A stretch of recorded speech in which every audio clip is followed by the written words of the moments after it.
ride across state lines. I don't wish that on anyone. And I don't wish that on anyone who is just trying to make a compassionate choice for their child. Our TFMR stories. Pregnancy loss support in the heartbreak of terminating a wanted pregnancy. Welcome to the very first episode of our TFMR stories, the video podcast.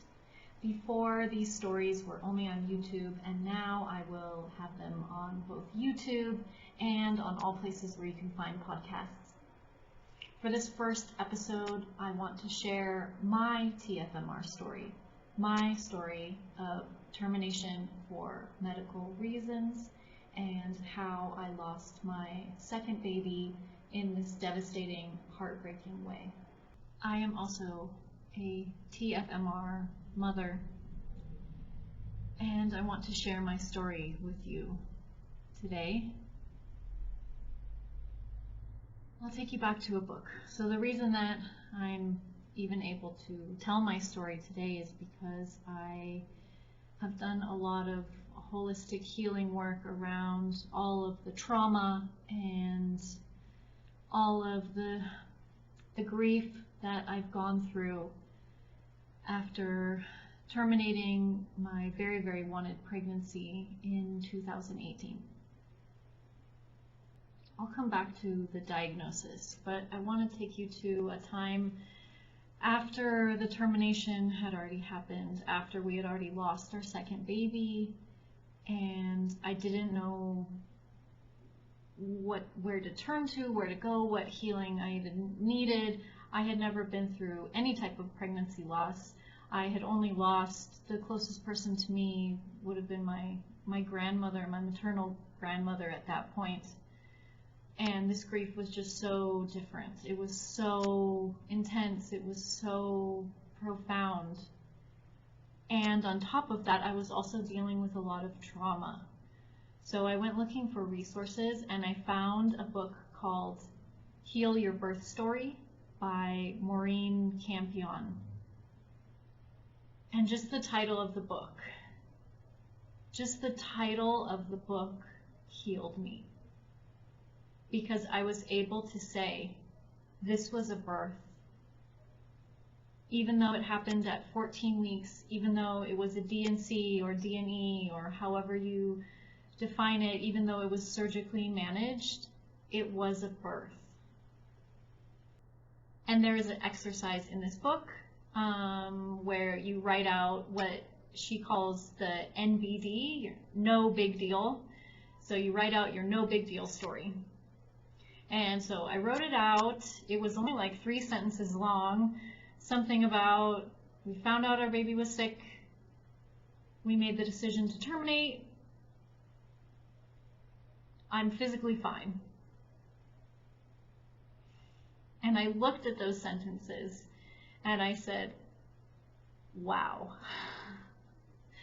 Technically, yes, that is all true.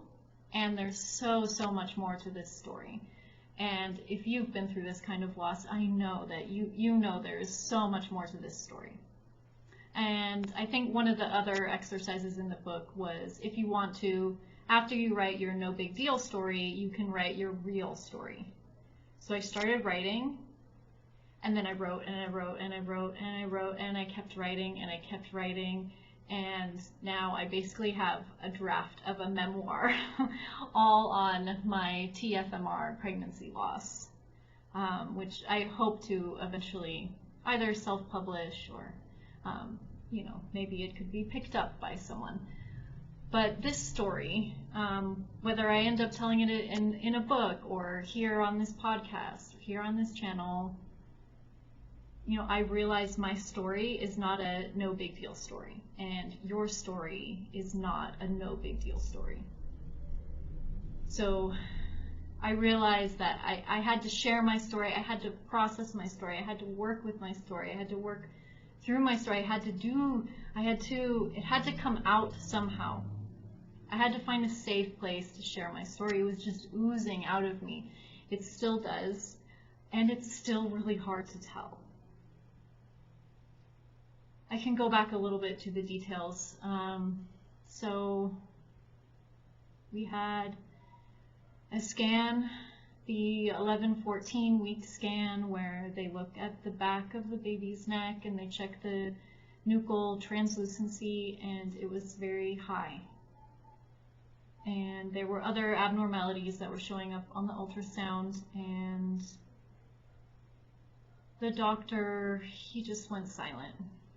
He went silent, and he was pushing really hard on my stomach with the ultrasound and wand, and trying to go from different angles, and I could tell he was already taking lots of pictures before he even said that something was wrong. The room just felt awful. It felt so heavy. I remember looking at my husband, and we were both worried. And then, our worst fears became reality, as our doctor told us that our baby was very, very sick, and that he thought potentially it could be some sort of heart defect, or maybe a trisomy, or maybe it could have been some other sort of chromosomal problem. The really crappy thing was we were already up against a really strict time frame.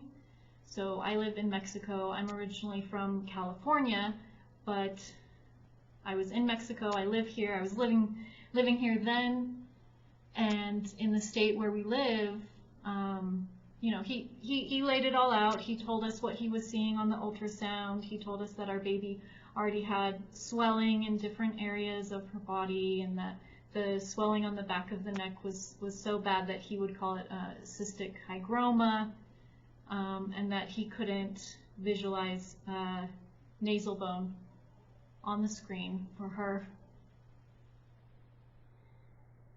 And he said, what are your thoughts, or your religious views or spiritual views? I don't remember exactly what he said, on termination. And looking back right then, I knew I'm going to have an abortion. I'm going to have to help my baby die. She's already so sick.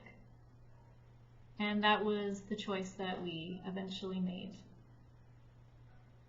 Through that whole process, we really didn't have anyone. I had a doula in my pregnancy before. I had a 4-year-old daughter at the time, but I was so early on that I hadn't looked for a doula yet.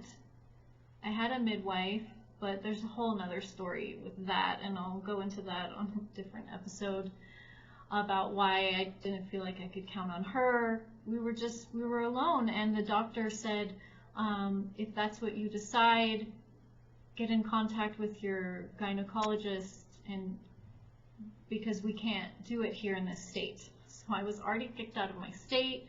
We eventually had to go to Mexico City. We had to cross state lines. That ride across state lines, I don't wish that on anyone. And I don't wish that on anyone who is just trying to make a compassionate choice for their child. But unfortunately, this is part of my story. This is part of so many of our stories, and more in more countries and more states, this is going to be a part of more and more people's stories. So after the procedure, it had to be done in an abortion clinic, which now I feel like is neither appropriate for people in my situation nor for people who are having a different type of abortion. I mean, it's the same type of abortion, but for different reasons. It's just, I don't think it's appropriate for any of us to be mixed in. There's a different type of care. There's different care that needs to be given, and everyone deserves the right type of care for them in whatever situation they're in, but I don't feel like I got the right type of care. I had to find it later, after the fact, And actually, while I was sitting there in the chair, in this purple recliner, after I had had the procedure, I believe it would be a D&C, I thought, like, where the hell is my doula? Where is the person who could sit next to me? Because my husband was not even allowed to sit next to me. And this was pre-pandemic. I know that even now in some places you may not be able to have a doula with you physically, but at least, I don't know, I could have had a virtual doula, someone over text or on Zoom or something. I needed that spiritual and emotional and even the physical support of someone sitting beside me, someone who wasn't a doctor. The doctor, he was wonderful. The nurses, they did their job. But what I was missing, I can never get back. I can never get the real healing that could have happened had I been seen and taken care of as the bereaved mother that I was, that I am in that moment. The best I could do was find it after the fact. I did find a postpartum doula, and she did a whole postpartum ritual with me that was so wonderful and healing, with a bath and a massage and this closing of the bones. So here in Mexico, it's a traditional, like they tie you up with these really long scarves called rebozo. So I did that. That's one of the traditions here, and it just felt so validating because I was a postpartum mother. I was just a postpartum mother without a baby. Some of the other things that really helped to get me through were taking part in virtual Facebook support groups. The one that I was the most active in was Ending a Wanted Pregnancy, and they still have a very active group. If you need the application form, you can contact me. I'm always on Instagram at the TFMR doula, if you'd like to reach out for that resource. I also later started my own, so there's another now called the TFMR Support Circle. There are a few others now, which is really great. But at that time, this was the only one that I could find. I also had to do a lot of healing on my own for the trauma. The trauma part was what I really needed to untangle. How I felt so unsafe and so alone and so pushed to the side and just not seen, and it was scary. I actually feared for my life. With growing up in the US and just thinking of what has happened in different abortion clinics, I didn't know if some crazy person was going to come in, and I mean, if you're listening to this, you know what I'm talking about. So there was that, and then just going through a medical procedure on its own, there are risks for every medical procedure. So through the group Ending a Wanted Pregnancy, there were other people who talked about different therapy that they were doing for their trauma responses, and there were a lot of recommendations for EMDR therapy, which I'll probably do a whole episode on my EMDR therapy experience. I do have it as a highlight on my Instagram highlights, so you can see it there. And I also did a course, Writing Your Grief. So that course is with Megan Devine. It's a wonderful course. And since it was already coming out of me, all of the words in my story, and I wanted to write it. I wanted to write and write more. And I shared my story pretty anonymously in a few places online. I think on the Ending a Wanted Pregnancy blog and a few other blogs, and maybe some abortion storytelling places. So if you've been thinking about sharing your story, I would say that there are places where you can share anonymously, where you can still, make a real change by sharing your story and still keeping yourself safe. I started helping a little bit behind the scenes with ending a wanted pregnancy. I was editing others' stories and helping to post them on their blog for a while. And it just reminded me that, I want to be in this space. I want to be helping bereaved mothers and fathers and parents, the families that are going through this. Because we're really so alone, so many of us. There are some places where you may have access to a bereavement midwife, but there's this unique grief of this experience where we've had to make a choice, we've had to make a decision. And even though there are very caring, broad pregnancy loss spaces, sometimes you may feel more seen, more understood, and you just know that you don't have to justify. You don't have to explain your decision when you're in TFMR only spaces. And there's real hate, there's real judgment that gets thrown at us. It's real, and if you have experienced it, as subtle as it may be, you know when you've experienced it. And what we really want is we want to be able to grieve our babies, to have our grief process, to love them out loud forever. So if this is similar to your story, I'm sending you so much love.